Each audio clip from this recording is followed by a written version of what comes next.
Are you scared to death to buy your Florida dream home? Because you may be afraid of making some massive mistakes. You may be unsure where to buy, how the home buying process happens here in Florida, and even more importantly, what is this actually going to cost you? Even if you've owned homes before, there's always something a little bit terrifying about buying a home. Naturally, it is a huge financial decision. So before you write that check, today I'm discussing the top 7 mistakes I see home buyers make when purchasing a home, and I want to make sure that you don't make those same mistakes. Now stick around until the end, because the biggest mistake I see home buyers make, particularly when moving from one state to another, I'm going to talk about at the end. So let's dive right in. The number 1 mistake I see home buyers make is not completely understanding that you're able to negotiate on a number of items, and a good negotiation can win in your favor. For instance, when you think about making an offer on a home, most people just instantly think about the price, right? What price should we offer? What's a good price for this home? And price naturally is super important to everyone. But did you know there's other terms in the contract that can sway a seller to take your offer? So here's a few examples. Closing dates. Finding out the seller's motivation and time frame is really important. If a home seller is relocating for a job, or needs to be close to an ailing parent, or perhaps has already bought another home and has moved out, closing date can be very important for sellers, and it may help you save a couple $1,000s because a seller may take a little bit less money just to be done with the transaction. Another large negotiation point comes with inspections, closing costs, and also earnest money. Each of these items can easily tip the scales in your favor and save you thousands of dollars up front. Now be sure to discuss all these key points with the agent that you're working with and make sure you understand this contract. Which brings me to point number 2, big mistake that people make, is not knowing exactly who you're working with and how experienced your agent really is. Many home buyers search for homes on Zillow, Redfin, Realtor.com, and that's all great. And while searching, you may decide that you have found what you consider the perfect home. So you click on Schedule Showing, and you may believe that request is going directly to the listing agent of the home who knows everything about the home. But you know what? You're just being forwarded to any random agent. See, each of these sites are aggregate sites where they're basically reselling the realtor's information to other real estate agents, and it's perfectly legal and happen all the time. Real estate agents pay these third-party companies to be on their sites. So when you click Schedule a Showing, want to see a home, your request is going out to 2, 3, 4 agents just waiting for that notification, and they jump on the phones and contact you. Now these agents may or may not know anything about that particular listing. And also they may be new in the business, or they may not be familiar with a particular neighborhood. Yet many buyers just believe they're working with seasoned professionals, and that is not always the case. Before scheduling that appointment, I suggest asking some questions, such as how long have you been selling real estate? Are you on a team that is helpful to you? Is this home a listing you personally have listed? Ask how many homes they've sold. Ask questions such as, what are the taxes in this area? What are the HOAs in this neighborhood?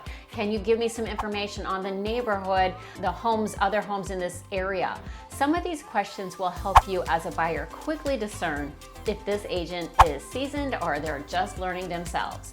So having a savvy agent on your side is crucial. And as I talk about that, I do want to take a minute to introduce myself. If you haven't already met me, I'm Lisa McBride with Sarasota Neighborhood Experts. And my team and I love helping so many of you buy, sell, and invest here in Sarasota, Lakewood Ranch, Bradenton, Venice area. So if we can be of any help, just give me a call today. Also, I'd love to hear about your home buying experiences. What mistakes do you wish you would have avoided? What is the one thing you wish somebody would have told you? Put it in the comments below, because others will learn from you as well. And also it helps me as a seasoned agent know what home buyers are most interested in. Now let's get back to the home buying mistakes to avoid. And remember, my biggest tip is coming up at the end. So next, I really want to dive into all the mistakes we make around money, because this is such a big part of this, obviously. So what I find is that most people make the mistake in believing that the cost of the home is the only cost associated with buying. Regardless if you're purchasing a home while you're financing it or you're paying cash, there's going to be additional expenses and closing costs, prepaids. Now, closing costs are the expenses that your lender, title company, inspectors, and more will be charging you. A few costs are going to include title search and title policies, appraisals, closing fees, your taxes, prepaying your taxes and insurance. All these numbers can quickly add up. And in the state of Florida, if you're purchasing a home with cash, the average closing cost approximately is 1 to 1.5% of your purchase price. If you're financing a resale home, that number is closer to 3%. But if you're purchasing a brand new construction home, most likely closing costs are around 4%. And remember, just like in any agents, some are good and bad, all lenders are not exactly the same either. And you really want to look at what the lender is charging you, because I have seen some crazy numbers when it comes to closing costs. So be sure to review those and make sure they make sense and have someone explain that to you. Don't forget about moving expenses and also all the furnishings that might be going into your new home. Most people will spend somewhere between 2 and 4% of the cost of the home over the next 12 months after getting into a home. So for instance, if you're buying a $600,000 home, between furnishings, landscaping, blinds, anything you want to do to the home, there's probably another $20,000 over the next 12 months that you're going to be spending that you may not be planning for. So as you can see, you have the cost of the home, closing costs, moving expenses, and then whatever you're doing to that home. So the year you buy a home is definitely a costly one. The next mistake I see people make is not really understanding your tax bill, what that's going to be, and budgeting correctly for that. Now, when you purchase a home and you see what the annual taxes are that a homeowner is currently paying, do not assume that this will be exactly what you're going to be paying once you close on the home or the next year, because homes are all reassessed at the beginning of the year depending on what you've paid for that home, and your taxes may very likely change the first year of ownership. And specifically for new construction buyers, this is critically important. The first year you own that brand new home, the taxes are originally assessed on vacant land and is not going to be reflective of the full assessment until the second year. So the taxes are going to go up. So be prepared. Also, if this is your primary residence, do not forget to homestead your Florida home. This can be a very costly mistake. Now, I'm not going to go into Florida Homestead and Florida Save Our Homes here on this video, but if you do have questions, please give me a call. I'm happy to discuss this with you. The next big mistake a lot of home buyers make are thinking that a repair item is a huge expense or underestimating the expense to update the home. Let me explain here. I talk a lot about insurance on my videos, and if you haven't watched my latest video on Florida insurance, be sure to check that out next. Now, in this video, I talk about insurance companies may require an owner to do some things to help lower their cost of insurance. And one of those things is to replace a hot water heater.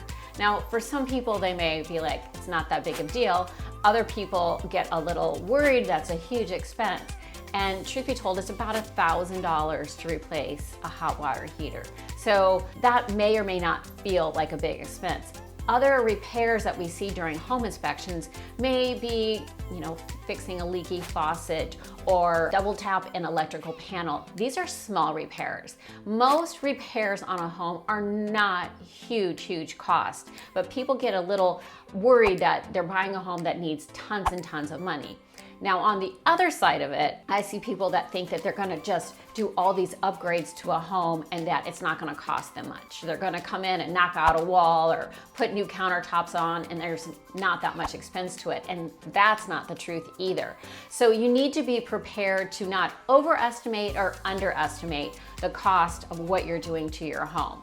And keep in mind, there is no perfect home. And speaking of no perfect home, the next mistake is being unrealistic in your home search.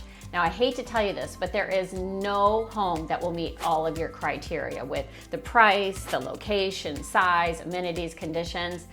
It just rarely happens, no matter what price point you're in, because I hear this from everyone that's searching. They usually can find 7, 8 items out of 10 they like, and I'm gonna tell you, if you can find an 8 out of a 10 house, then that's a really good home, and I would suggest maybe making an offer on that home. All right, the last item on my list, and the biggest mistake I see home buyers make, is not being prepared enough and not doing enough of their own research into their ideal location, specifically here in Florida. And I hear this a lot. You know, there is that old adage about real estate. It's all about location, location, location. But each and every one of us will want something very specific in our location. As realtors, we are here to answer all your questions, give statistical data, find you the absolute best home at the best terms for you. However, we cannot know exactly what neighborhood that will be for you unless we've seen it with you, we've talked through this, we've explored with you. And so I always tell people, you need to come, you really need to visit as often as possible. You need to drive through neighborhoods. You need to talk to the neighbors. You need to really explore and dive into what that neighborhood is like, not just what the home is like, but what the neighborhood is like. How far is it from your doctor's office? How far is it from the restaurants that you always go to? How quickly can you get to the grocery store or gas station? How far is it from your friends and family? These are things that are critically important. And so I really suggest taking the time to dive into the neighborhood, know what the HOAs are, know what the amenities look like, and really spend some time exploring. As much as I would love to help you pick out the ideal neighborhood for you, I always tell people, I don't know what's ideal for you, and you need to help me with that, because I do believe you have a very visceral reaction to certain neighborhoods. And when I see your eyes light up when you drive through certain neighborhoods, or you see amenities, or you see community centers that you love, that helps both you and I and all agents really dive into what is the perfect neighborhood for you. Now, if you have any questions about the mistakes that we all make when buying a home, give me a call today. My team and I love working with so many of you. And as always, we really appreciate you continuing watching. Don't forget to subscribe. And until next time, take care.